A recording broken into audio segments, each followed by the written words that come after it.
Welcome back. Welcome to the show, everyone. We got a special guest today. We All the got way Guy from tuning Brazil. in. Yeah, all the way from Brazil. He's our Brazilian hockey expert. First guest of the podcast. I'm honored. How many guys does it take to make a podcast? A Brazilian.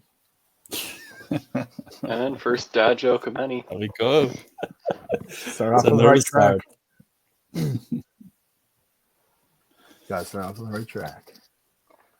Okay. Ready. Well, starting off, let's go right to the Leafs fan. Wall and Stolars, how you feeling? A couple months into the season. Well, I think every Leafs fan is thinking, well, a far cry from that Samsonov guy from last year. Was Samsonov that bad, though? You couldn't stop a beach ball if he tried. I think you're just looking for a reason to someone to blame for that first round exit. It was bad. It was bad. Like Guy knows as a Bruins fan, he's like, okay, yeah, some of those goals were pretty bad. But Yeah, this year it has been. That was well documented, Morsey. I heard the other day some Bruins player said something about Samsonov that, I mean, they knew they would shoot. Eventually, it would go in, and I mean that was the feeling in the dressing room. And when that happens, there is not much you can do to win a series. No, you can't win in the playoffs if you don't have goaltending. No, you need everything to line up perfectly. But as a Leafs fan, I think for the first time we don't care who's actually starting the game. We're looking Stolars, Wool. They're both going to stop pucks, and it's great. It's the first time we've had that in a very long time. Yeah, they've been looking fantastic, and for the cost too, that's probably your best goalie tandem per dollar. Yeah, Contracts that they have. Stolars is under $1 million. Wool is not very much. I can't remember exactly his contract, but it's like one of the cheapest tandems out there. Wall is still on his entry level, right? That's No. the last year. No, he has signed an extension. I want to say it was about $3 million, but still, Okay. Between the two of them, they're making less a year than Swayman. Yeah, he signed a bridge deal of some sort, and it was around the $3 million mark. I think it was 3 point something, but let me get that up here. Like Leafs management, they know he's going to be good. He can be good. He has been good. Can he stay healthy? Oh, actually, so far he has, other than the start of the season. He's actually right. He's in the last year of his ELC. He did sign that extension. Oh, it kicks in next year. Yeah, so 3.6. That's what he's sitting at for next year. But right now he's an absolute steal at $766,000. So Leafs are paying under $2.5 million for two goalies who are among the best in the league right now. They're paying about, I can tell you, 3.26. Okay, 3.26. Again, that's not even half of what Swayman's making on his own. Yeah. So I'm not complaining at all. No complaints here. That's probably the least expensive tandem in the league, and right now the best 1A, 1B in terms of stats. Yeah, it doesn't matter how doubt. you look at it. It's not even a 1A, 1B. It's a 1A and then 1A, 2. Yeah, you could say that. You could easily Just argue that. You look at their stats. You look at, if you want to do traditional save percentage, goals against, eye test, goals saved above expected, all of them are just lights out. So. No, I didn't watch the game last night against Florida, but from the highlights, Stolars, even though it was a 5-1 win for Florida, Stolars still kept them in the game. Goaltending is not their issue this year. Defense is not their issue this year for once. It's actually the goal scoring on the depth. And right now they're worse off than the Colorado Avalanche. No. No, I mean, they're not great. They're out Matthews. They're out Kampf. They're out Yarncroc since the start of the season. They're out Domi long term. They're still out. I count two top 6 forwards there. We have call-ups playing in our top 6 right now. Reeves is suspended still. Nylander, I haven't heard any news. I don't know if I just missed it. I haven't heard news about the cross check if that's a suspension. There was chit chat about that possibly being a suspension or at the end of the game. But right now, we have call ups like Alex Steves and Nikita Grabankin playing in our top 6. You're Who's just going next? on Cedric about how Paré? Grabankin is good before we started this year. Oh, he's fantastic. So don't be complaining. I'm not. Well, I mean, Oh, we're any out given all night- these guys. They're all injured. All Grabankin's playing. Okay, That so sounds like who complaining to me. would you rather have in the which of the one is the odd man out here? Domi, Matthews, or Grabankin? Who's the odd man out there?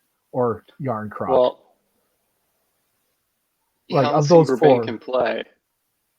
He's played. You're a couple talking about times. top 6. Obviously, you're going to want Domi in there. Obviously, you're going to want Matthews in there.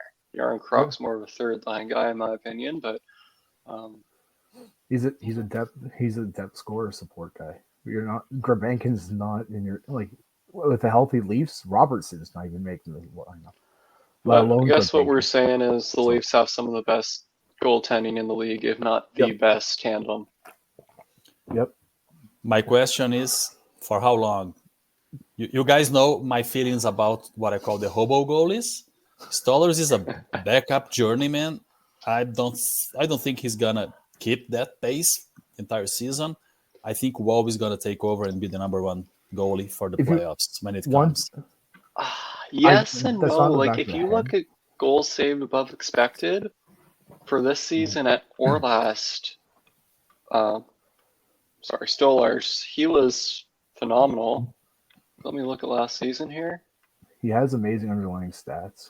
He had a hot streak last season. I remember that. That's He why did. he just So came he off was a couple. third, according to Money Puck, with 20.1 goals saved above expected, second to only Demko and Hellebuck last year. He ain't playing for Team Canada, unfortunately. This year, he's sitting a little bit further down. Maybe he will, man. I don't see. He can't. He's American. True. Oh, he's American Stollers? Yeah.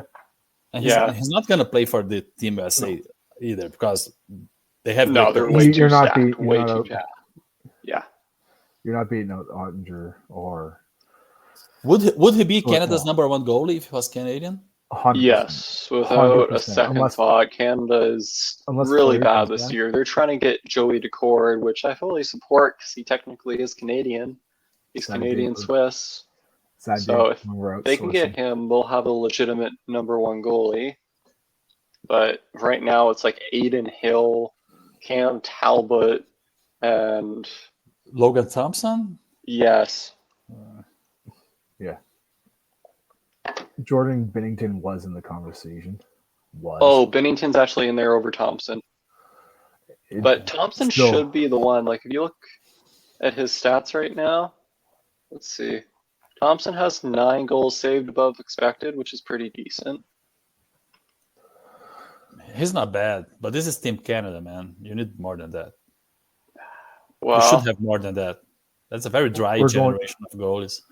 It really is. Really, really is. We're going into a tournament with the worst goaltending in the history of Canadian ice hockey. Yeah, I mean, you got Russia's absolutely stacked. If they were part of this, the States are stacked. Sweden is stacked, but Canada just has nothing. Yeah. Even Finland, I think Saros is Finnish. He is. So even they have a really good number one, but yeah, this generation's just, well, no one wanted to be a goalie. No one wanted to be a really good goalie anyway. No true elite talent.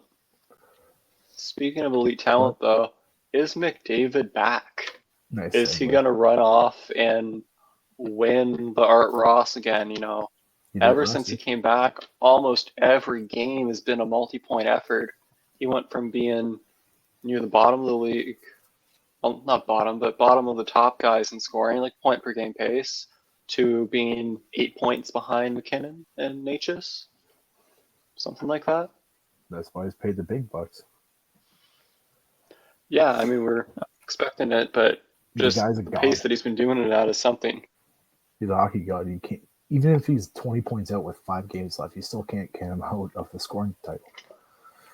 He's just that type of player. If he wants to put the puck in the net or put the puck off of one of his teammates in the net, he's going to. That's just what he does. It is. But I'm going to tell you what. Let's say McDavid continues being McDavid and scoring close to 2 points per game. If everybody else keeps what they are doing, I would say that the MVP for the season would be Cale Makar. Makar's been something. Yeah. Mm-hmm. He's phenomenal. But glad he's Canadian. He's putting 1.4 points per game as a defenseman. Dude, that's look at MVP. McDavid since he came back. These are his games since he came back. So 3 points, 4 points, 2 points, 2 points, no points, 3 points, 1 point, 3 points. Like, that is just an insane tear to be on. He's well, it's well known. 1 point per game is a slump for him. Yeah, I mean everyone was worried when he was at 1 point per game. Yeah, he's easily like he just scores thousands of points.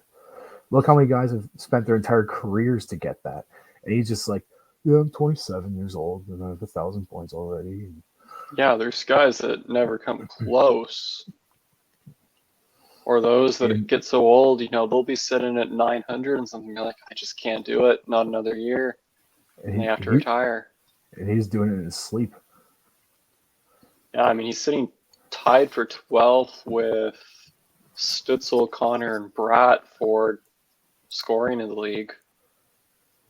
And, he's done it in the least amount of games out of those guys. The guy's a beast. That's why he's called Nick Jesus. But hey, if you look at his numbers every year, he's been putting 1.5, 2 points per game, like 123, 153, 132 points. So it's close to 2 points per game. I say if Makar scores 1.3, 1.4 points per game as a defenseman, playing solidly the way he is, to me, he's the best player, the most valuable player in the league if he does that. I think if he keeps up the rest of the season, he's definitely got the Norris. Like, that's locked in almost. Oh, yeah. Yeah. Like, well, let's see what Cale Makar's. But hey, McDavid will score 120 points again, 30, or I mean, he will be McDavid again. He's not slowing down. He's just. Makar's been good. He did slow down a little bit from the start of the season. He's at 30 points in 23 games, which is still insane as a defenseman and amazing, but a little bit of slowdown. His past 2 games have been pointless, actually. Oh, no.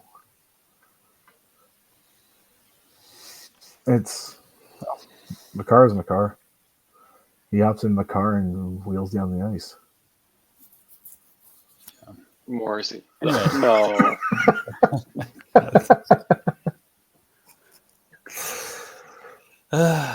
Okay. Moving on. That's to close the topic. Yeah. Yeah. Moving on to another great. McDavid is amazing. Point. Crosby's hit 600 goals. And that's with all his time missed due to injury and all that unfortunate stuff. Do you know how many games he's missed over the course of his career from injuries? I can figure that out real quick.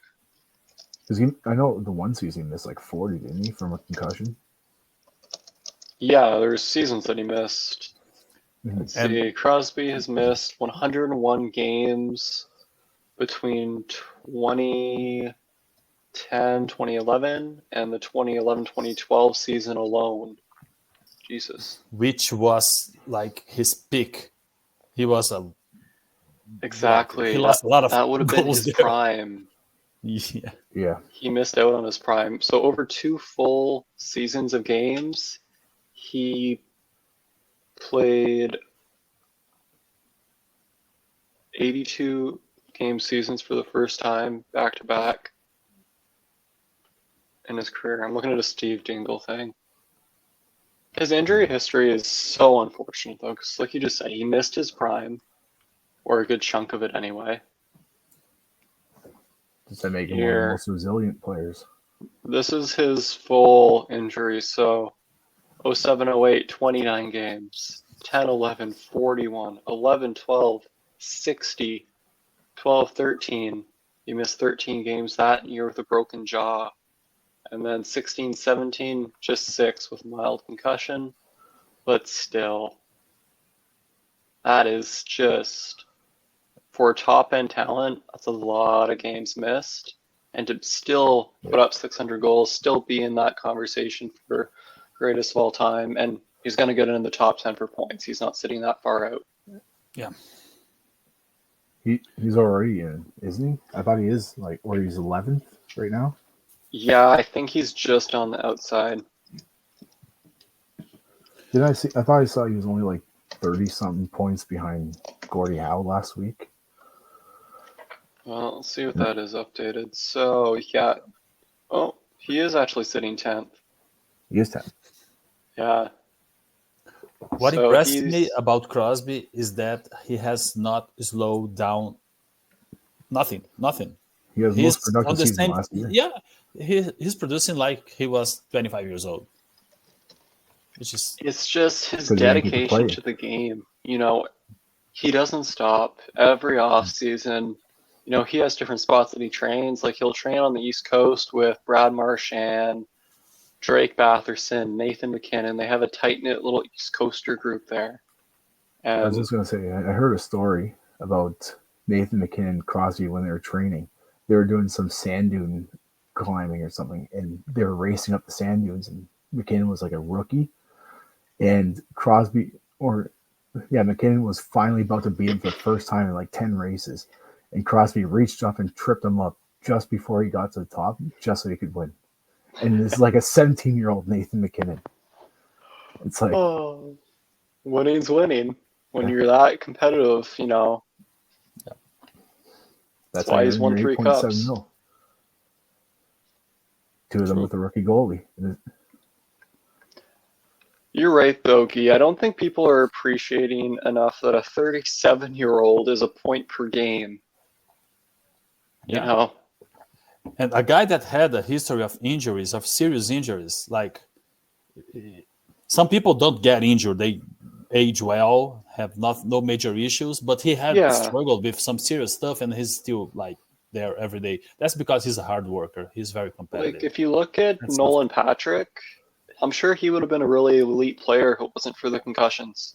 Yeah. You know, that could have happened to Crosby. Yeah. But he's powered through, and it should be okay. But it's just super impressive. 600 goals, over 1,000 assists. Yeah. But and using as an example a guy from his generation, which is Patrice Bergeron, dude decided to hang up at 36. Said, okay, enough. I'm not taking chances of another concussion, and he was still playing elite. And Crosby, he's not the guy that will do that. He will go as long as he can. He'll go until he can't go anymore. Yeah. That's just how it's going to be. So, what does his next contract look like if he signs it after 2 years?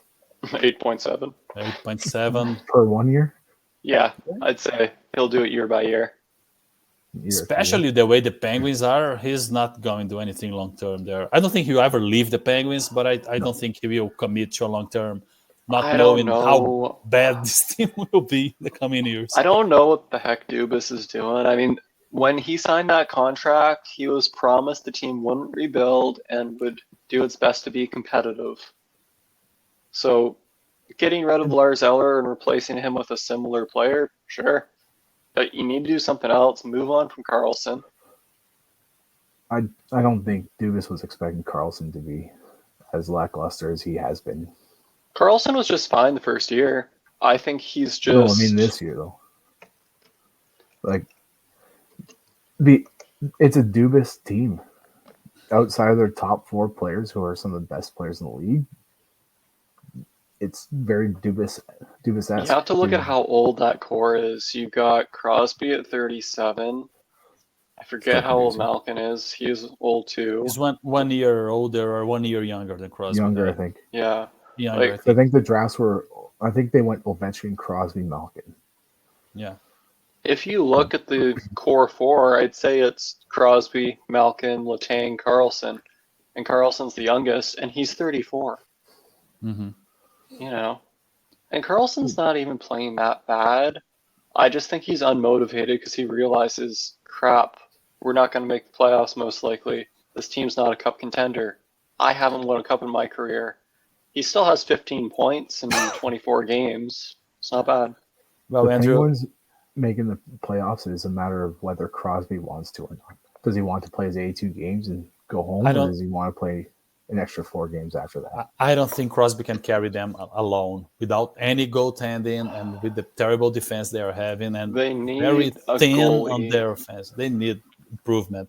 And well, Carlson is still putting up points, and he will do that forever. He's too skilled for that. But defensively, he's a major liability right now. He's dropped off.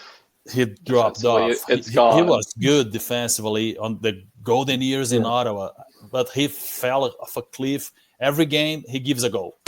Like, he has to produce 2 goals to be worth it because he gives up a goal from. I would bet money if you got Crosby in the playoffs, that team, Carlson's going to be motivated. Maybe not to the level he was with that Ottawa run that was a miracle to the Eastern Conference Final, but you have a Crosby that's motivated. Clearly, he's still capable. Carlson, Letang, Malkin's playing well. Could carry you. Malkin's playing very well. He has to. Beyond him and Crosby, and Carlson putting up points, they don't really have much anymore. They lost Gensel. That was a big part. And between Crosby and Malkin, there is an interesting stat that is similar to the Leafs without Matthews. When Crosby is not playing, Malkin increases his production a lot. Yep. And same with Crosby when Malkin is not there. And that's like the Leafs get better without Matthews, and it's kind of something. It is something. Speaking of that... And he's not a doormat either. Do you know what Matthews' absence does to the Leafs? Do you know what their record is without him?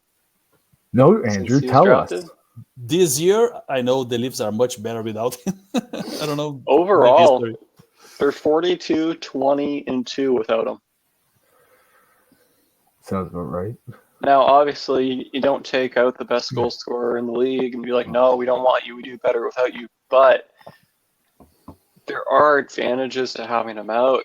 It's probably less forcing the puck over to him because when you have that top goal scorer, you want to get him the puck. But, like Scott does to me when we play hockey, he feeds it and tries to get it through 4 guys, and it's not going to get over to me.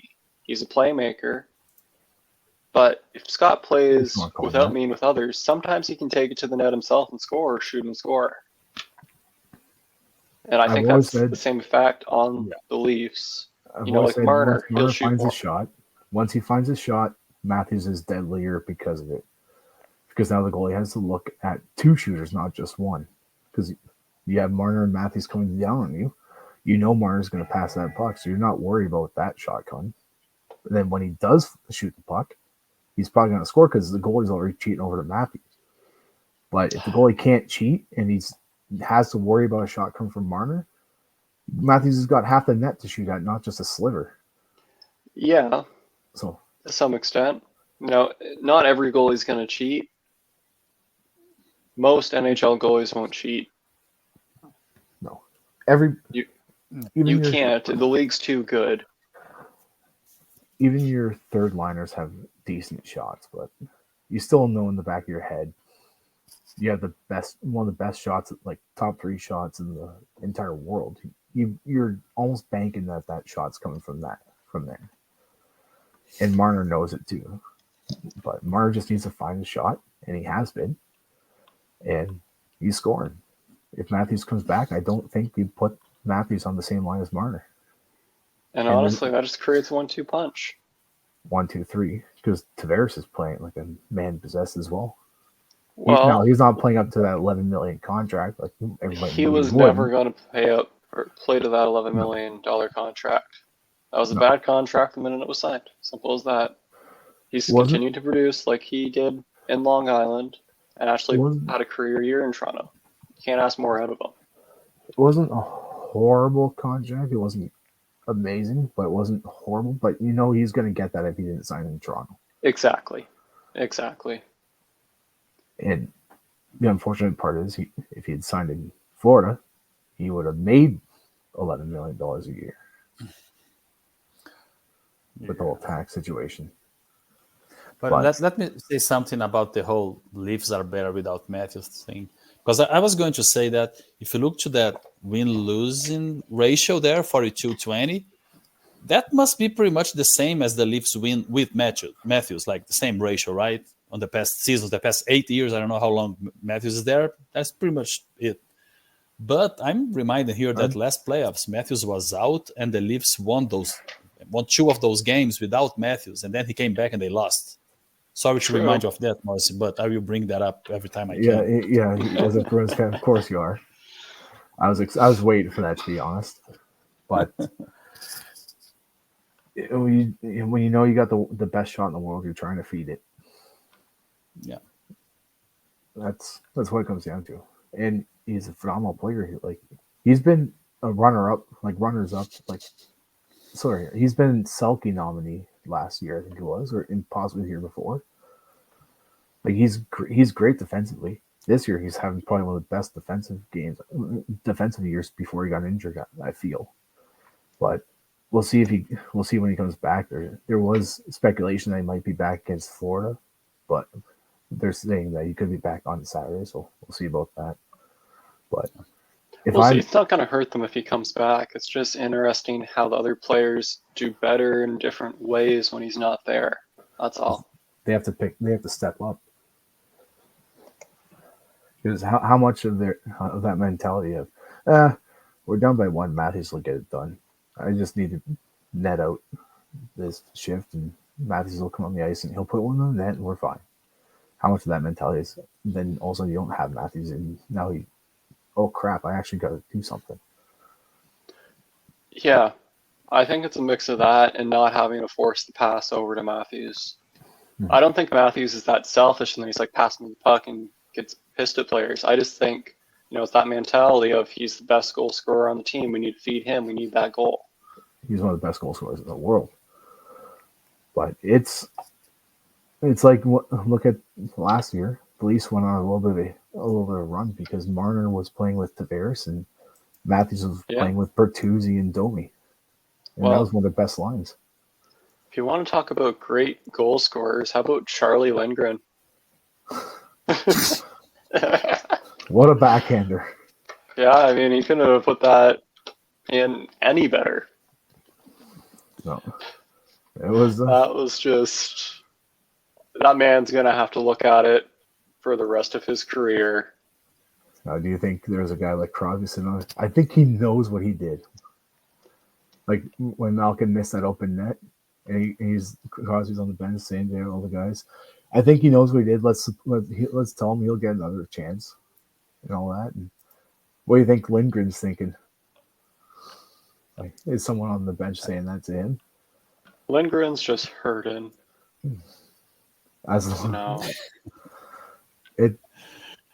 For anyone that didn't see it, we're going to bring it up here just because you have to see it. It's sad to see, but take a look at it. You almost feel bad for the guy. Like, I was a little cross goalie growing up, and here we go. You just feel take horrible. A look at this. It's a tie game too. So tie game. Yeah.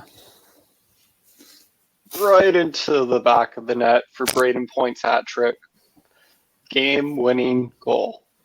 No, but let me correct you on that, because I told you it was a game-winning goal, but it was not. The Capitals came back and won 5-4 that game.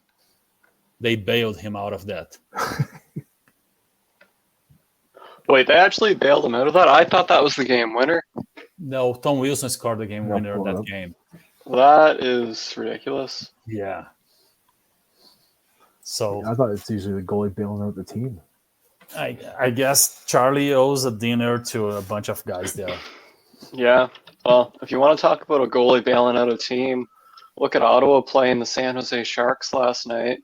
Got outshot 39-11 and won the game 4-3. In my picks, I got Celebrini on that one, so I'm happy. Is that Ullmark? That was Ullmark. Yeah, he stepped up big time. That's a good game. He definitely stole us that game. And he's back. I watched the goals. Their goalie wasn't bad. It was Blackwood and net for the Sharks, and it was just tough shots. He didn't face many, but the ones he did face were quality. Quality over quantity, right? In this case, I guess so. But Ullmark definitely put on a show last night. I went to bed, it was 2-0, and they were getting outshot in the first. And I was thinking, oh, they're doing okay. Wake up, 11 shots total. Somehow with the W, and say, okay, we'll take it. We've been kind of bad this season. Not to take any negativity out of that, but it's the Sharks. Exactly, it's the Sharks. Like, I don't know whether to be happy that we won the game or disappointed that we only got 11 shots against the Sharks and got it shot 39-11.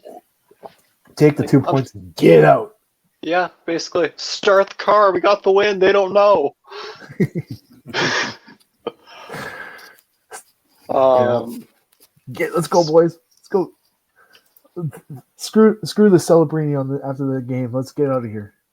One thing I wanted to touch on was Elias Pettersson. He's been really talked about, not living up to the contract, and he only had, I think, 4 points in his first 10 or so games. He has 12 points in his last 10 after such a slow start. I think he's finally woken up, finally going to get out of that funk that he's been in since signing that big deal. Maybe the contract's looking a little bit Swedisher than... I have a tough time reading Elias Pettersson. I mean, at some times I thought he would be like the next tier after the McDavids and McKinnons of the world. I mean, he would be the next level. Okay. I thought that a few times when he was on his hot streaks, but I think he's just streaky. He gets cold and hot, but he will not be that guy. He is streaky for sure. He doesn't have that consistency. Yeah. And, in the beginning of his career, you can say it's because he's young. And he's still on the younger side, but he's 26, so this is what he's going to be. For a forward, this is prime for forwards, 26. Yeah. So he has to get going now. And I mean, I guess he is. Sorry, Dave, what did you say? He's at the 10.25. 10.25, that's correct. That's his cap hit. Yeah. And I mean, I'm just looking up, what's his best season that he's had so far? 100 points. 102 to be exact. It was 23. Over his career, he's a point per game. Like, he's a point per game player. Yeah, but he is. He doesn't take a lot of penalties, so it's... No, like, he's still a very good player. I mean, the first season, 66 points in 71 games. That's one hell of a rookie year. And then matched it the next year in a couple less games. And that's no sophomore slump, but it was just... You can't even really rag on the guy because his numbers overall in the COVID season, 21 points in 26 games. 68 and 80 was probably his worst. Then 102, 89 last year, and now 17 and 21 this year. None of these are bad numbers. It's just that consistency. But in a couple of years, when the cap goes up, 10 million is the new 6. So in a couple of years, it's not terrible. But right now, I don't think it'd be at 6. But I mean, yes, it will help. Yeah. But at the same time, point per game on today's NHL will put you what, top 30 on scoring? Guys are putting 120 points, like, and he's probably on the top 20 of salary for forwards. I mean, I think he's underproducing a little bit his salary, if you know what I mean. If you want to look at it that way, then yeah, but as far as scoring goes, if we want to just look at forwards, let's see where he sits. there's a lot of players that are playing point per game of hockey right now. Yeah. It's. I'm not Let's saying see. the point per game is whitewash, but the point per game is not what it was 10 years ago. 10 years ago, point per game, like you're among the top because wasn't it I can't remember which player it was, but there's a player he won the scoring title with Jamie like, Benn. yeah, and he only had like Jamie 89 Benn. points. Yeah, something ridiculous like that. But if you want to Yeah, talk it's about like point per game now players, we could have around 40. I'm not going to count them all out here, but roughly speaking, there's about 40 in the league right now, if See? not more. and none of them are Boston Bruins. I'm pretty sure none of them are Boston Bruins. Maybe Pesta is a point per game. Oh, let's see if he's in this Now I'm top curious. 50. Yeah, he is. I mean, He's 22 points in 24 games. He's close. that's a 0.9. Like that's in the 0.9 starting. That's not a 1 point. Yeah, like I said, close. Yeah. For the most part, this year kind of makes sense. There's no real outliers outside of Granlund on the Sharks that has 24 points in 23 games. But, everyone else that you see in the top scoring, it's like, okay, well, that makes sense. Somebody will make a huge overpayment on the deadline for Granlund. Oh, yeah, big time. The Sharks, the fact that they got him back in the Carlson trade, and they'll be able to retain salary on him, send him to some cup contender, get a first-round pick, probably a nice prospect back too. And God knows how he's going to perform once he leaves San Jose. Well, he's playing for a contract. I believe so anyway. I'm pretty sure this is his last year. I think so. I think he's UFA. So it all depends if he gets traded and signs that contract. Let's check up Cap Friendly. Oh wait. Oh, thank you, Washington. We don't have that anymore. We'll leave it for everyone else to use. Granlund, yeah, next year is the UFA. UFA. But I mean, you see that every year. Like when Horvat got traded to the Islanders, I had him in fantasy, and he was doing great that year. The minute he got traded and signed that extension, production just went right down. Yeah, it's easy. It's predictable. Every UFA player is gonna have a career year to get a money bag, basically. Look at Marner right now. Mitch Marner, like his last 10 games, is like he's scoring. And he's in a contract year. I'm curious how the entire Marner thing will develop this year. Well, you guys wanted him out 4 months ago. They either need to sign him to that nice extension and pay the man, or trade him, because you cannot risk losing a talent like that for nothing. Yeah. Yes, but so if he's not signed by the deadline, he needs to go. But April. Like, I know, Marzi, but what do you do? April. Do you keep him and lose him for nothing? Do you trade him? Like the Leafs are challenging number 1 on the Atlantic. Probably they will be there. He's a key piece of it. Do you trade him? It's a tough decision for the GM there.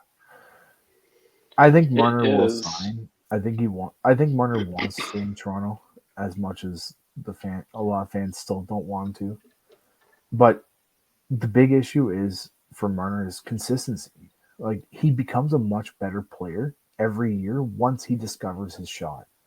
But now, I'm still not the biggest fan of Marner, but the last 20 games, I've seen him grinding a bit more. Like he's pushing back. He's not just floating around taking punches after the whistle. Like he's in along the boards. He's like that's the part that is starting to turn me is he's actually grinding along the boards. And in the preseason, he was shying away from it, but the last bunch of games, especially since Matthews has been out, like he's actually playing along the boards and he's getting the puck. It's not just he's throwing a stick in there to try and knock the puck loose. Like he's playing body too. Okay. I don't think we need to justify him being good. I think we need to figure out what you're going to do with him because he has a no movement clause too. So if he gets traded, he's going to decide where he goes, if he even goes. If Marner can play the way he has been, especially over the last 15 games, if you sign him to 12 million, if as long as he continues to 12, 13, as long as he continues to play at the level that he has been, this is what Mitch Marner can do, and he knows it.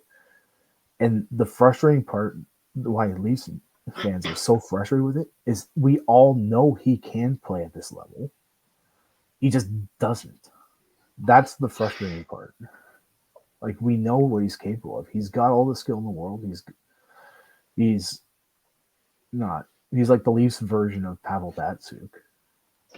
Not saying he's at that level, but he's an incredible player, and he's a great penalty killer, and he's one of the best playmakers I've been able to watch.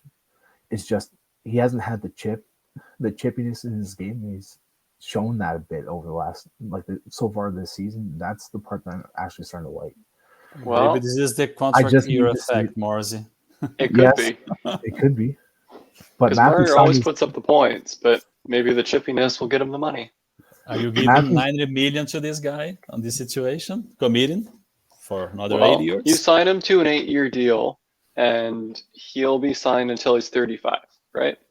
I'm thinking, if I'm True Living, I'm probably looking 12 and a half, 13 for 5 years. I think is probably like the sweet spot. I don't think they're going to be looking for that 8. I don't think they're looking at 8 years. I don't think they are. I think Marner is, because that's guaranteed money. Yeah, I don't. But tough decisions. I will follow that closely. He controls his fate. He does. He could pull Brian O'Reilly and decide to sign $13 million in Nashville and pay no taxes, or in Florida and pay no taxes. I don't know how much the taxes really persuade players. Oh, you have to look where you're going. If they're a contender, do you want to win? Someone like Marner's going to want to win a cup. So it's going to be, can I do that in Toronto? It's going to be, where am I going to get the most money? Do I want to leave Canada? He is Canadian. It's probably nice being at home. Taxes is a factor, but there are other factors for sure, Andrew. I mean, Florida, like, the tax advantage is what Florida has, because they can build a team around that tax advantage, because they can afford to sign a guy for $1 or $2 million less, and he's still making more money than if he played in Canada. And he's playing, and they're also playing for a smaller market, and they don't have the attention. Like, after a Stanley Cup win, they might still only have to talk to 5 or 6 reporters at most. In Toronto, like, you're not leaving the stadium for another 6 months because of all the fans are just going to be standing there waiting. Like, it's going to, like, if the Leafs were to win a cup, like, it's going to be bigger than the Taylor Swift concerts. Yes. Like, Toronto's going to shut down. And moving on from the Leafs, though, I feel like we've talked about them a lot. Let's move on to Boston. Here's our Boston expert. So how are you feeling after the firing of the coach? Yeah, it's heartfelt. Monty's a well-liked guy. He's a good guy, a very good coach. He's shown that. But what we have been hearing is that his contract was up this year, and they were discussing an extension, and the Bruins wouldn't go 5 years, which is what he got on St. Louis. Okay. So, and they were negotiating, kind of stalled. The team was struggling bad. I don't know how Boston is at 500, because they were playing awful. Because they're Boston. Well, yeah, they kind of learned how to win on the last 15 years, and even when they are playing bad, they can do some good stuff. But anyway, I think they took the chance that to fire him and try to fire the team up, and it's been working.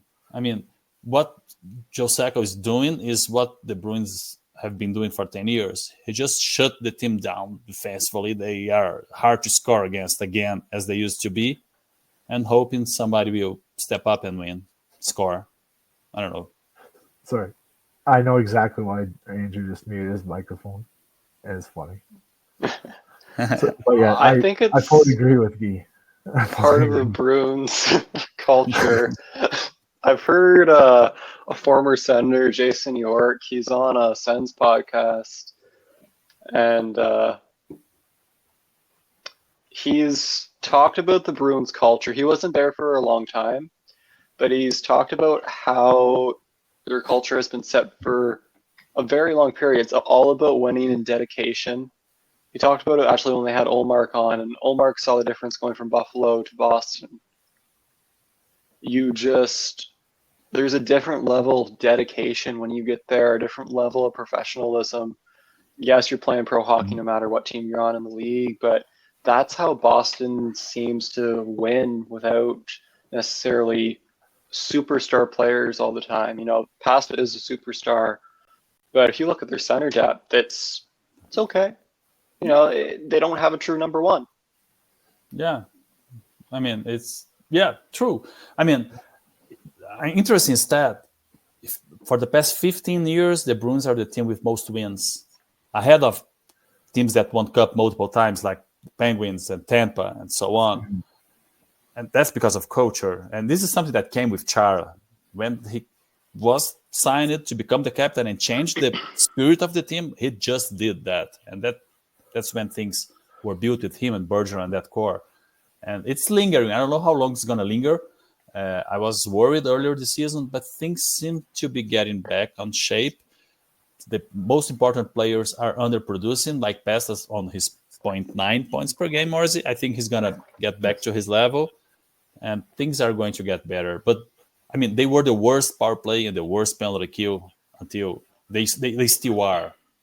So they only have room to improve. And if they are 500 playing like the way they were, I think they are going to make the playoffs again.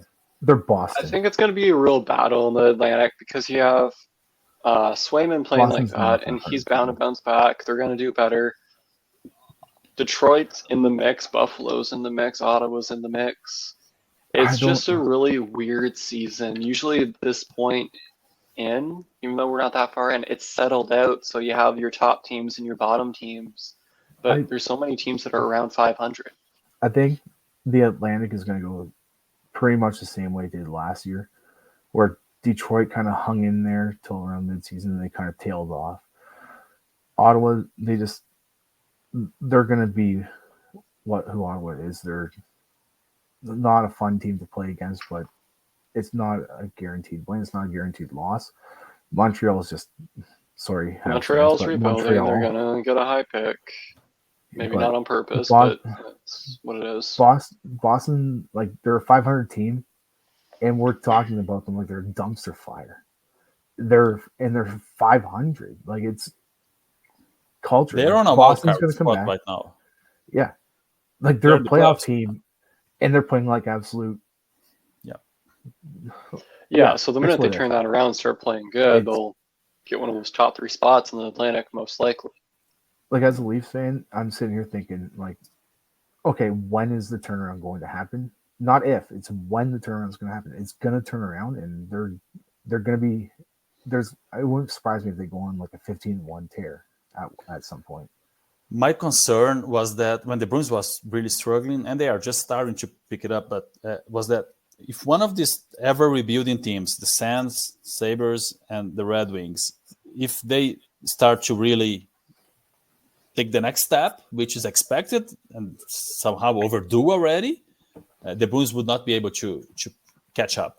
But again, I don't see any of these dreams like really putting up the big boy pants and going for the playoffs, like marching on. If you look at all 3 of those teams, all of them are missing something. Like Ottawa right now, our defense zooms out. So the minute there's a defensive injury, defense core isn't great. Goaltending, I'm confident, will bounce back. Depth scoring is an issue. You look at Detroit, depth scoring is an issue. Their defense isn't great outside Sider. Goaltending's okay this year. Talbot's been good. I mean, Buffalo's just they have Justin Holl in their top 6. Sorry? Like, they have Justin Holl in their top 6. That's a hole in your lineup right there. Yeah, you don't like Hall. I'm sure there's one viewer out there that laughs at your jokes. Hey. I'm sure you got one. Guy's laughing. He's not a viewer. He's part of this. He's laughed at Brazilian times in this podcast.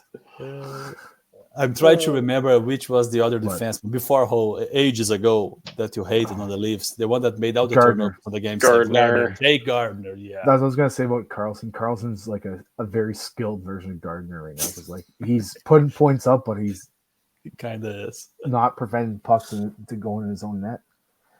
Yeah. Speaking of defensemen, though, I'm surprised the trade hasn't happened yet. But David Juracek, Columbus Blue Jackets, on the block.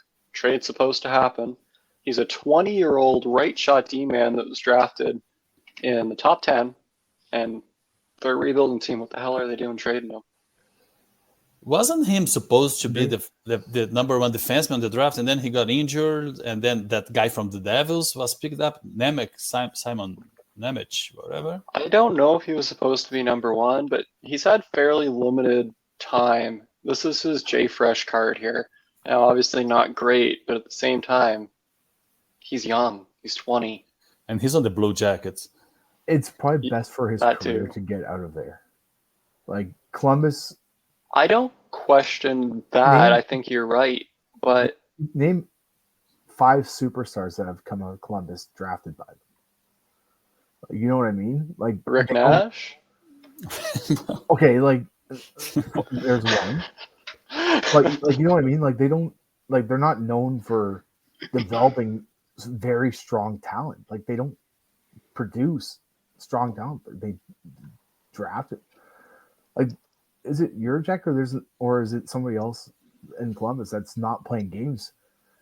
There is either a podcast or some reporter like here's this young player for Columbus who's supposed to be really skilled. And he's describing all the press boxes that he's been to and who has the nicest press boxes because he's not playing games, but they won't send him down to the minors to play games. They have a bunch of Russian wingers, skilled guys. Marchenko's good. Names. Yeah, Marchenko is good. There is other 2-3 guys, same age, about the same age, that are decent and expected to be good, but and they're not even cap compliant. Yeah. Okay. I mean, but at this age, regardless of like how bad his advanced stats look, I think teams will be jumping on the guy. That's a good guy to pick. I think they will too. You know, a right shot D-man is hard to come by, let alone a potential elite one. And he's 20. Defensemen take longer. It's no one. McCarr didn't come into the league right away. You know, he's played college. Like he comes to the league with 22, I think 21, 22, right? I can't remember where he played, but yeah, like he didn't even play. He didn't even play WHL hockey. He played BCHL, like a step down. But then he went to the States to play in the NCAA, and then stepped into Colorado's playoff and just lit it up. Yeah. But back to your check, what do you trade for him? What are you willing to give up for someone that hasn't found consistency, but is only 20 and a right-hand shot D, top 6 pick? I can't, like, there's got to be a rebuilding team that's willing to pay for it. Like at least a second rounder. He's a right shot, so maybe a second, third. I don't think they're going to give him up for a second. I don't think. Yeah, I think a first back, a lower blue chip, a protected first would make sense. Yeah, a lottery protected first would make sense for this guy. He has a fairly good chance to become a regular NHLer. Maybe not a superstar, but I mean,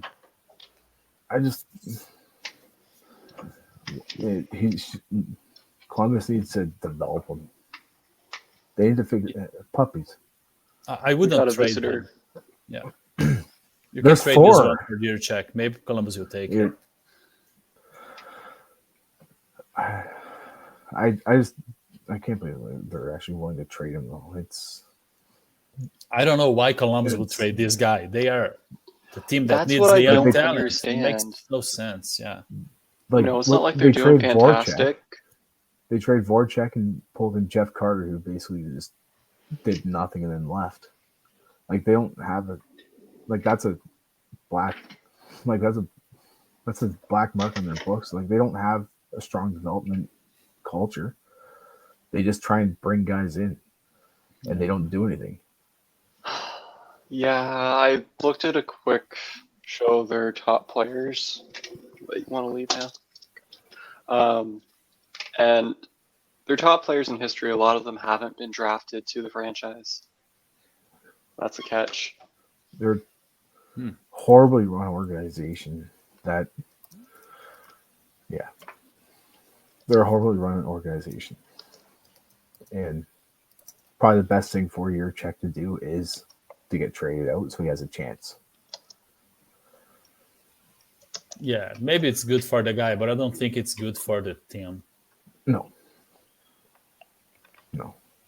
But Columbus needs to figure top down. These are their last 10 first-round picks. So some of these names we know. Lindstrom this past year supposed to be really damn good. Fantilli, who's looked solid, Juracek, who's apparently going to get traded. Denton Matichuk, selected 12th overall in 2022. I don't know who that is. Kent Johnson, selected 5th overall in 21. And Cole Sillinger, selected 12th overall in 21.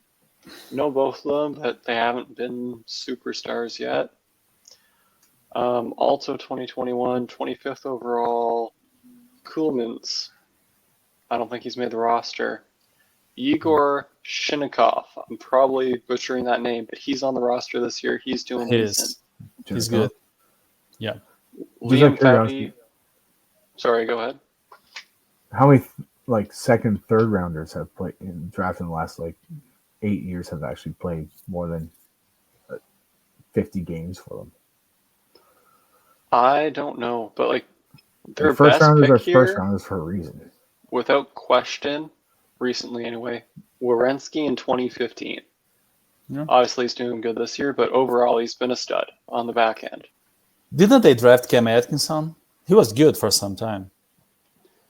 Cam, I don't think so. All the way back in 2003, I don't see him. I mean, they've drafted, as far as notable names, Brassard, Voracek, Ryan Johansson, Wenberg to some extent, I guess. But outside of that, he's a great Seattle player. They've had some real misses too. They took Ryan Murray in 2012, 2nd overall. Yeah. There's top 10 picks here that I don't think they really played. Like Alexander Picard, Filatov. Yeah, they. I mean, I think Atkinson is a lower pick, actually, a lower round. Okay. But I mean, they have found some guys. I mean, they had Bjorkstrand. I believe they drafted him. I mean, it's the things that nobody wants to stay there, right? It's not a market that people are really looking. Yeah, because you have to live in Ohio, and apparently no one wants to live in Ohio, from my understanding. But yeah, it's a small market, and hey, there is our boy Pierre-Luc Dubois. Dubois is just a problem to himself. I don't like it here. I want to go to Winnipeg. How is he playing this season? He's okay. Dubois. I mean, I dropped him in fantasy, honestly. Really? So I picked him up at one point and dropped him. 2 goals. See if I'm going to regret that. 14 points. So 14 I mean, not terrible, but he's a +4, which is for that team fairly low because there's a lot of guys in the double digits. Shooting percentage is 6.25, but he's not necessarily a shooter. He's doing better than last year. Last year, he only put up 40 and 82, so he's already on a better pace. Give him that. He averages over 2 minutes on the power play a game. I still can't believe how much LA gave up for him to Winnipeg just to turn around and trade him. I probably would have given him one more year. Hey, there was a story last season on the trade deadline. The Bruins tried to trade Omar to LA, and Omar he had a no-trade list, and he would not move to LA. And I think Dubois was involved in that trade. Well, the real question is, would you rather have him or Lindholm like you do? Well, I think Lindholm right now is a better player. I think Dubois still can bounce back. But the thing is that it's what the Bruins got for Olmark is a first rounder from Ottawa, so probably at 15. You guys got your own first rounder back. Our own first rounder, yeah. Because Detroit traded it to us in the DeBrincat trade. So do you prefer that pick or Dubois? Castellic's doing fine though, and Korpisalo is having an okay year. I'm not surprised at all. His whole career has been one good year, one bad year, and last year was the bad year. I figured he'd bounce back, but I'll happily take Olmark in place of him. Yeah. Anyway, tough decisions. I don't think there's a lot of teams that would say the other way around. Now here's a player for Columbus that they drafted just because of the name. I'm hoping he pulls up. Luca Del Bel Belouz. I want to see that name in the NHL. That's a great. When did they draft him? And commentators will hate his name. Imagine trying to be like, say that full name fast when he scores. What was it again? He's a center. His first name's Luca, last name Del Bel Belouz. Del Bel Belouz or Bel Bel Belouz? Del Bel Belouz. Okay. I can't even do it. Just Del Bel Belouz scores. No. He got sent down to the AHL. He's got 19 points in 18 games. At the NHL level, he's got 1 goal in 1 game. And that's not bad. He was drafted in now. He's 2022 draft. Yeah. He was drafted 2022 draft picks, second rounder, 44th overall. So there's a project they can do. They have curious names. I'm not getting into that. They have a guy called Gianluca Curcuruto, Canadian boy. Canadian? Okay. Gianluca Curcuruto, a very Italian name, but that's a Canadian defenseman. So, still the best name in hockey is Ivan. Ivan. Is the third Ivan, I think, or it was just a mistype? The screen. It was a mistake, but people have started calling him Ivan just because it's caught on. He's just Ivan now. I've seen some fan signs, but that's a Brazilian of Ivans. It seems like we've talked about the Jets every episode, but it's hard not to. One of 6 teams ever with 17 wins in their first 20 games.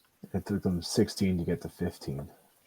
Yeah, they're sitting on top. They have some of the best goaltending in the league. All their players are scoring at a good pace. They have a pretty good decor. I mean, Pionk's on a contract here, so that's why he's scoring at the pace he is. But him, Morrissey, DeMello, is Morrissey? This... I already told you to switch your name to that in the game, so that's on you if you don't. No. But we all know that when we pick Jets, we're not going to keep up a 15-1 pace. No, that wasn't sustainable. But the real question is, what is for them? So probably best goalie in the league or debatably best goalie. The only hole on their back end is top 4. They have Hayden Fleury as their left defenseman in the top 4, second pairing. So not a strong guy to have there, but he's doing decent. So is that because the team's doing decent, or has he found a home now? Who knows? I mean, they're still plus 34 goal differential. They're not going to. Yeah, they're 6-4 in their last 10. I think they're through times of the season they're going to be better than a 6-4 record. Yes, but they've come back down to earth. That's all. You have to win 15 games. They've played some pretty rough teams in those 15 games, but you still have to win them. But they're gonna win that division. Hey, last season the Jets were chasing the Presidents until very late in the season. I think they finished the top True. 4 league wide, and they True. had That's a a good debacle point. on the playoffs. Hellebuck was unrecognizable, Hey, but he said that's the best hockey of his career. okay, I will disagree with that. But anyway, I think they are for real, and we've seen this in the past. Teams that go on a tear and then they have this playoff crash and come back even stronger, like Tampa did when Columbus kicked them out. I think that the Jets have Exactly. something to do this season. Well, looking at their forwards, it's impressive enough. I mean, down the middle, Mark Scheifele, Adam Lowry, Nemestikov, Kupari. So the top two are pretty good. Their winger depth is really, really good. Velarde, Ehlers, Appleton, Iafallo down the right, Connor, Perfetti, Niederreiter, and Barron down the left. That's Their that. power play is unstoppable. Yeah, I mean, Like their Kyle power play has Connor been alone, he's an unstoppable. underrated player. People don't talk about him enough just because he's in Winnipeg. Not as much coverage. He's a great goal scorer. He has a hell of a shot. He does. The release, it's just so good on and off the stick. And he's a And very weird character. Have you ever heard an interview with him? Oh yeah, I he's have not. special. Search for something, Morrissey. He's a special guy. He's very Morrissey himself on his own. Perfect. Yeah, that's fair. Let's see. We got a pre-game interview. Play it. I mean, he's also doing well defensively. He's got 11 block shots as a winger. That's pretty good. That is impressive. I mean, he's taken 4 faceoffs this year and he hasn't won one yet. So, but Well, that's fine. he's That's not just when worried. Scheifele He's gets not kicked worried out, about you that. know. Yeah. I'm sure they can get away with the occasional face-off loss. So for the longest time, I thought Josh Morrissey was American. He's Canadian. I did not actually know that he was Canadian. And when I saw him on the Team Canada roster, I was actually like, "Oh, I think he might make. that's a Oh, surprise." there he is. Okay, That's our I have boy. no idea what this is, but we'll see. That forced you out of the game early on Sunday. It looked like you were having a little bit of a conversation with the Tampa Bay bench when you first came back. What can you share with us? Your thoughts on that in the moment, and then maybe after seeing it on video? Yeah, just kind of unfortunate hit. They pulled me off right away for the concussion protocol, and obviously every player doesn't want to miss any time. So obviously glad to have a protocol like that. Someone up top looking out for us, even when I'm pissed off. I'm sure I look back on that and thankful. And there's scenarios that guys get pulled off, or down the road, it's they're very happy to do it. And everything checked out though. I felt good, and everything's fine. Yeah. Have you had a chance to watch the video? And if you have, what are your thoughts on the play? Not really. I don't want to get into whether it was dirty or not. So it's watched it a couple of times, but your guys up for interpretation on that. Yeah. Okay. Then From that, sorry, Kyle. Yeah. Did your visor hit your eye, or? I think it was when I fouled through and hit Chernak, or one of those scenarios. Well, that one wasn't that weird. Well, I was it's gonna a say there's post nothing game. abnormal there. Yeah, and then his Didn't want to call it the ref. refs. Now, Well, I suppose he was concussed, looking at it, if you didn't know he was an NHL player, you'd think he'd be like a southern states sheriff. You want to see a Southern State Sheriff version of him? Look at this. Yes, I do. He's talking about his I prefer dog. his mullet version. Like this. That one, yeah.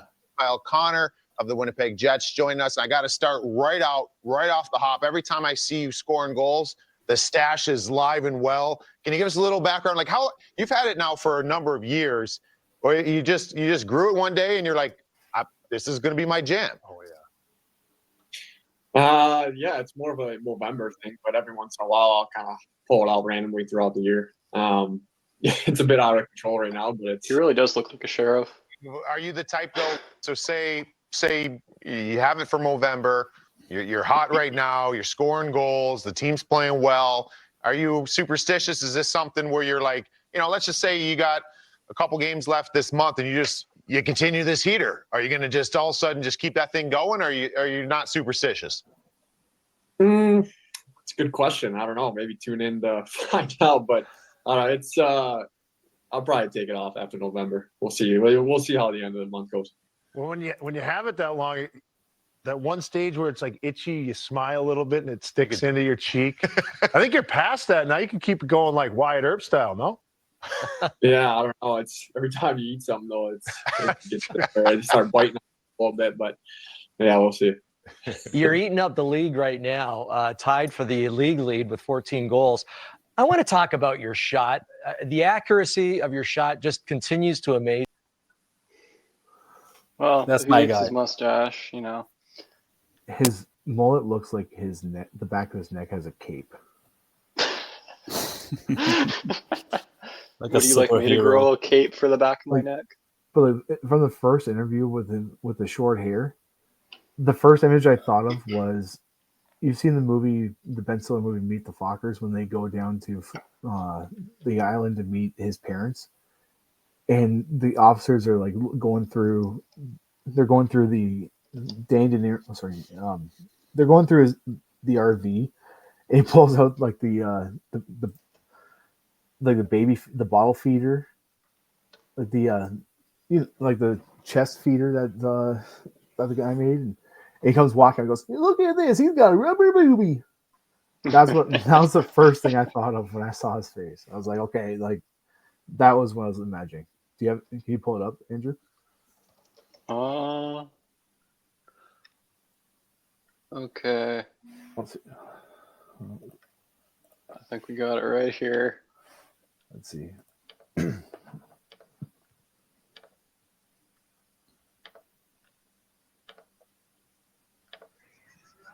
Yep. That's That's Kyle Connor.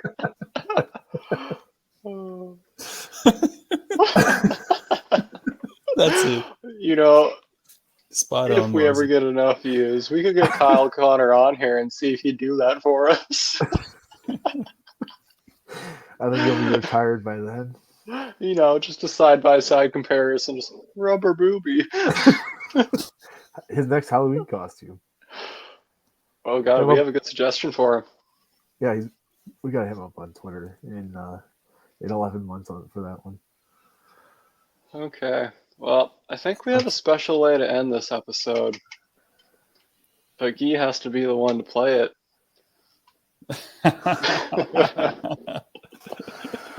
Oh boy, I don't think I'm gonna play it tonight. Well, sounds like we're gonna have you on again then. Yeah, that can stay for the next episode. I have it written down somewhere to see, and I have a certain amount of episodes I'm not going to release on how long it would take for them to come out, and I'm not going to say it. It's more than 3, but I'm not going to say how many it was. But I actually wrote it down when we first started this, how long it would take for that song to come out.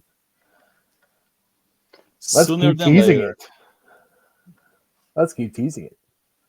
You're just lucky because it's late here, and I don't want the neighbors complaining about some guitar playing late at night. That'd be the one you're wearing right now? No, this is actually my other one. Oh, interesting. Good guess, though. You want to know what's interesting, Marzi? The way you signed this one. Oh, but that nice blob that you put on there when you're like, oh, I don't want my identity stolen by Guy. He's gonna pretend to be me and make ice cream. That's my dream. Move to Canada and become an ice cream maker. Living a peaceful life, ice fishing, and watching the Leafs losing Game 7s. Hey, when you're up back in March, I was prepared to take you out, but the lakes weren't cooperating, so. Too bad. Yeah. Well, boys, I think this is it for tonight. Thank you for joining us, Guy. Pleasure.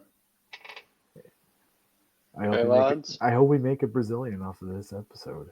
We're going to make a Brazilian off money. On that note, have a good night, boys. But New